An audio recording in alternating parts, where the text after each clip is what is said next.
premier jour de mer, en plan, pas dire en plan. Le premier jour de mai, nous irons voir les filles.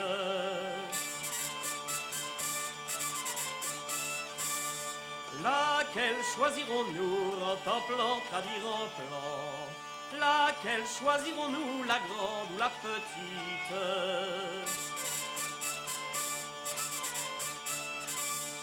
Nous choisirons la petite, en plan, pas dire en plan. Nous choisirons la petite car c'est la plus jolie.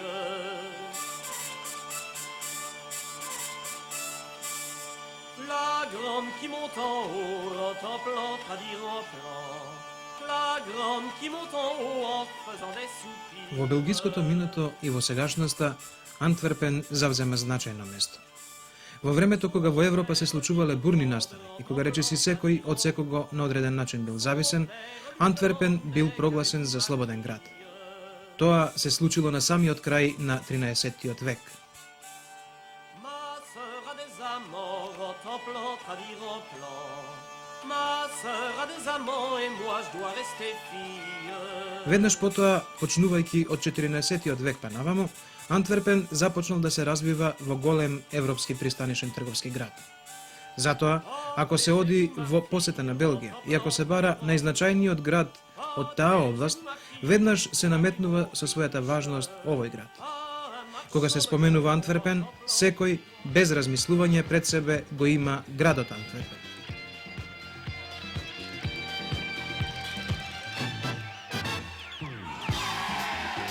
Дури многу малку е познато дека тој всушност е само главен град на покраината што се наоѓа во северниот дел на кралството Белгија. Таа го носи истото име – Антверпен.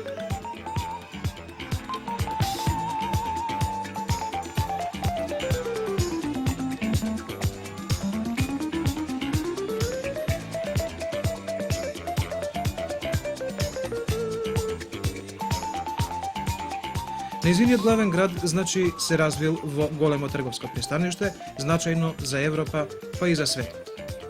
Во него можеле да пристануваат речиси сите океански бродови. Тоа место денеска го нема. Според тонажата на бродовите, тој и денес е некаде на врвот во светот, но луѓето од овој град со тоа не се задоволни. Тие веќе работат на тоа Антверпен да си го врати своето место во светот на пристаништето, пак да се споменува кога ќе се зборува за најголемиот град пристаниште на светот. Не сакаат патината што се создава со текот на времето и која е показател за некогашниот сјај да представува нејзина сегашна вредност. Но таа патината сепак представува показател за некогашниот и сегашен сјај на вредностите во Белгија.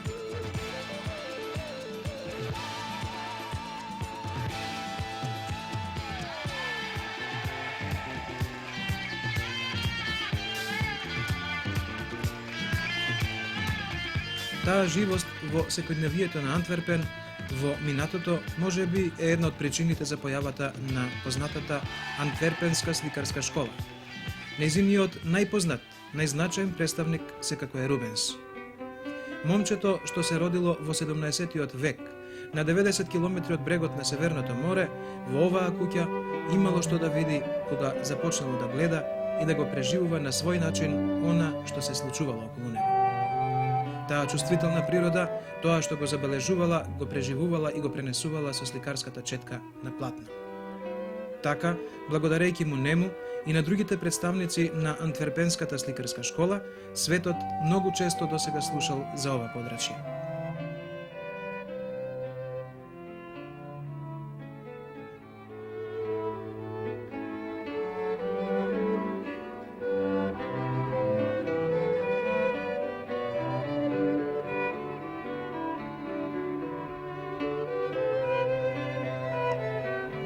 Големото прометно пристаниште било повод во него постојано да влегуваат и излегуваат бродови во кои патувале луѓе од сите делови на светот.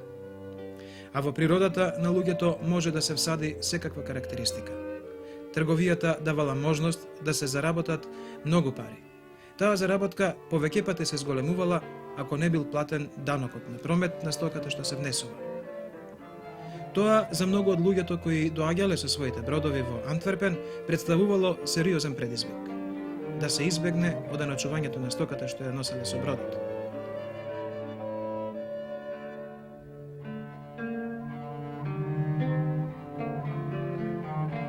Тоа неплаќање на данокот била толку честа појава, што законодавецот во Антверпен прибегнал кон една драконска казна за тие што не плаќале данок.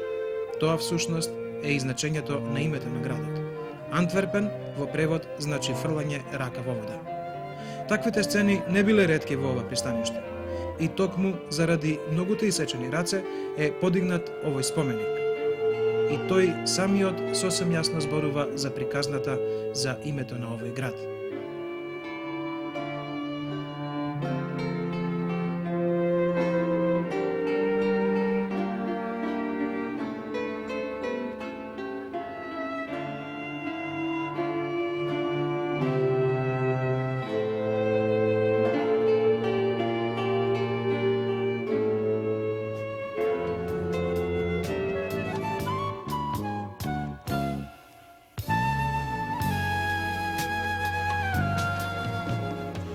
На југ од Антверпен, кон средината на целокупната територија на Белгија, се наоѓа Брисел.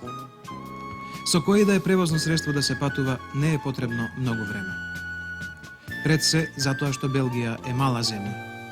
Зафаќа 30.507 квадратни километри. Втората најважна причина која овозможува да се стаса најбрзо што е можно во секое место на земјата е добро изградениот и организиран сообраќај.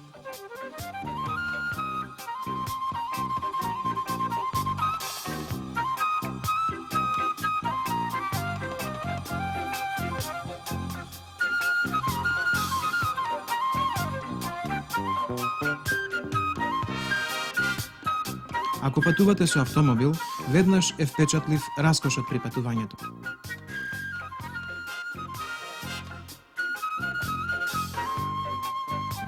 На сите патишта во еден правец, задолжително на новоизградените сообраќајници се наоѓаат 3 сообраќајни ленти.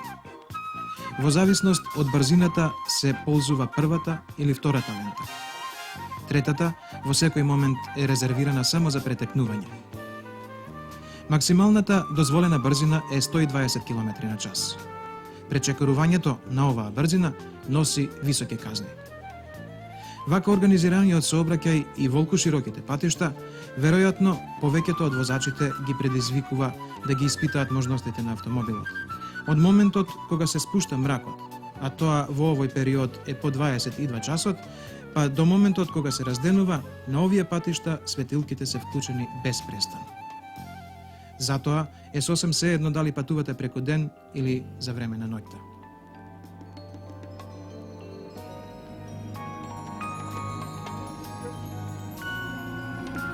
Брисел. Ова е еден од многуте влезови.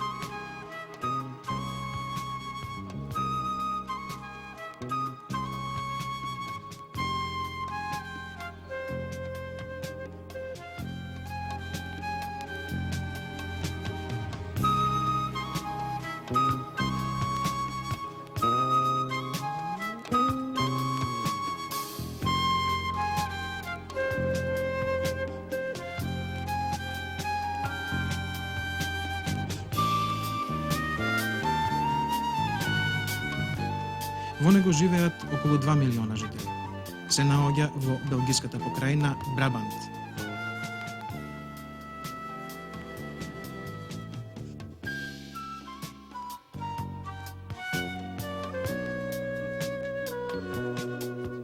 Се што е карактеристично за Белгија го има и нејзиниот главен град.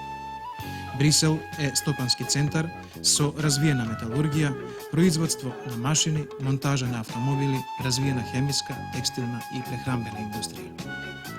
Брисел во светот е особено познат по производството на чипки.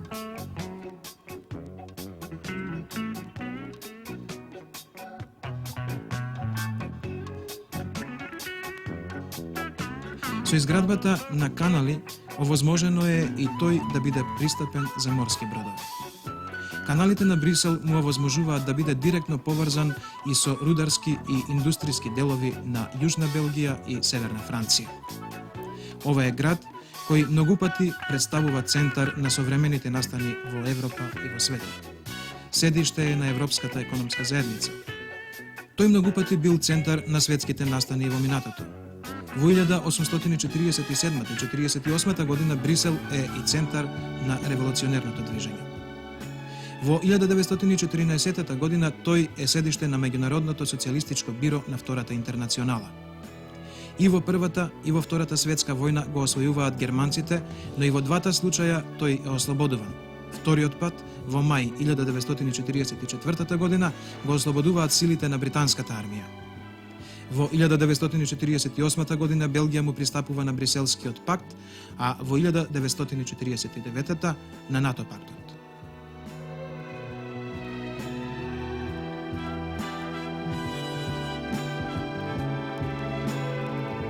За богатството на подалечното минато зборува и самата архитектура на градот.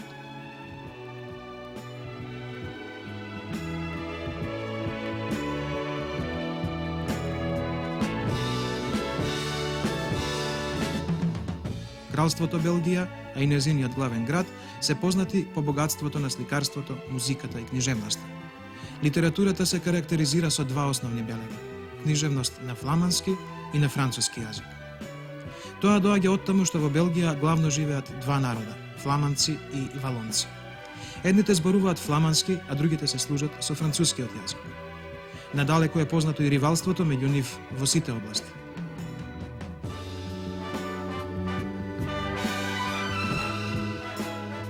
Но и покрај тоа е познат и честниот однос кон се во секојдневието на белгијанците. За таквата честност примери се сретнуваат секојдневно. Двајца пријатели, небелгијанци, патуваа со воз од едно мало градче во Брисел. Кога пристигнаа на една од бриселските железнички станици, се симнаа. Возот замина. Исчезнуваше и последниот вагон на перонот и едниот од нив забележа дека палтото му останало во возот. Во него беа и личните документи. Се разбира, потоа уследи брканица како во филмовите.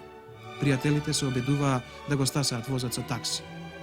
Тоа им успеа на последната бриселска станица Скарбек. Тоа е станица на која возовите го завршуваат својот пат за тој ден. Беше полноќ, а возот до кого тие патуваа веќе некаде е паркиран. Еден од неколкуте дежурни службеници беше доволно само еднаш да телефонира и палтото да биде пронајдено. Тоа висеше на закачалката во канцеларијата на дежурниот службеник. Дотогаш никој и не проверил што се наоѓа во џебовите од палтото.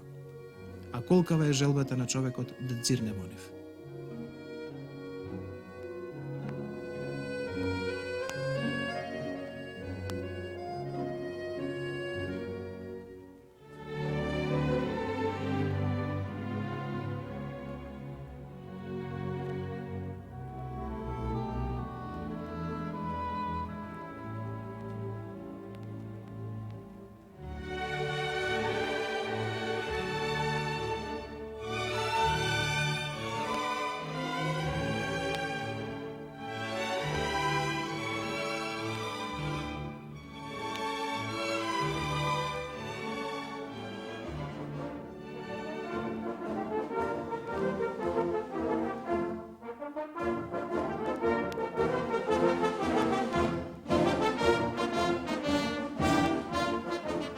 Еве го и Намир. Во него живеат околу 200.000 жители. Тој е главен град за луѓето кои во оваа земја го зборуваат францускиот јазик. Тоа е Валонија. Таа го зафаќа јужниот дел на земјата.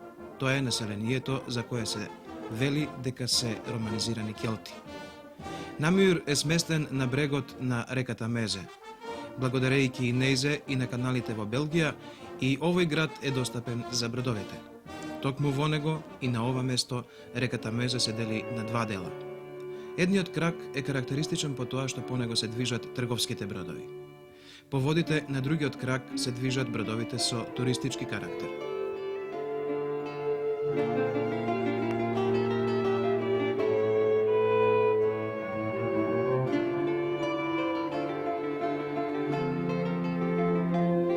Трговијата е една од главните карактеристики на овој град. Тоа во најголем дел го овозможува прометот на трговските бродови кои доаѓаат од Северното море. Покрај тоа, Намир има и уште една друга карактеристика. Еден негов дел се вика Белград. Тоа е токму овој дел. Неговото име не е никакво совпаѓање со името на нашиот главен град. Намир е збратимен со Београд. Тоа збратимување не останало само формалност. Соработката на Намир и Београд е потполна, како на стопански, така и на културен план. А во името на збратимувањето, општината на градот Намир донела одлука еден неизин дел да го носи името на градот побратим Белград.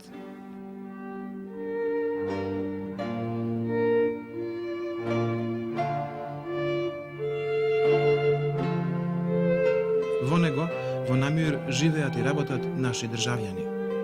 Најголемиот дел од југословените во градот Намир се градежни работници.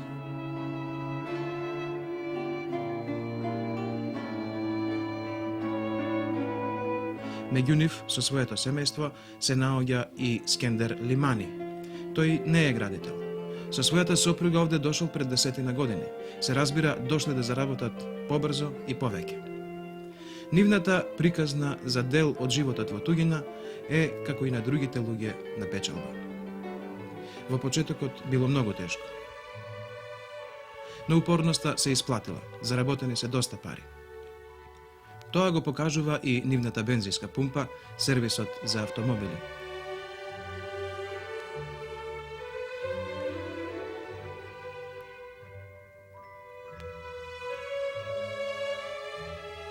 Сето тоа е во ред, вели Скендер. Сега веќе не можам да се пожалам, не сум сиромашен. Но само тој што е подолго време одсетен од дома, знае за мечтењето во вечерните часови, за моментите поминати покрај Вардар, за детските капања во летните жеги. Тоа и многу други работи ме тераат колку е можно порано да се вратиме назад со трепет во гласот и со вцрвените очи, зборува Скендер.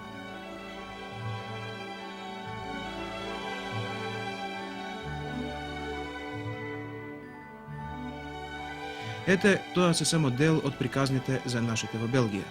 Тие приказни се белгиски и наши, заеднички. Тоа е и составен дел на секојдневието од животот во Намир, главниот град на Валонија.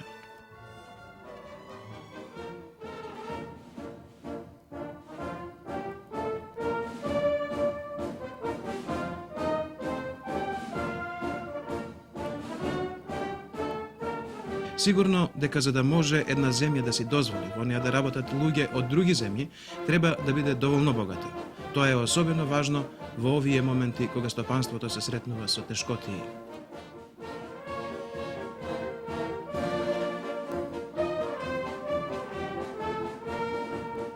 Тоа всушност е дел од приказната за сјајот на оваа земја. Но таа доскоро го доживуваше и она што го живееле, речиси, сите посебно богати и развиени земји. Имаше своја колонија. Тоа беше познатото Белгиско Конго. Тој на крајот од 60-тите години стекна независност, откако Белгија се откажа од суверенество врз него. Сево ова всушност е дел од приказната за сјајот на оваа земја, која доаѓа во голем дел од нејзиното минато и кој сега се одржува и зголемува со работењето на луѓето во неја.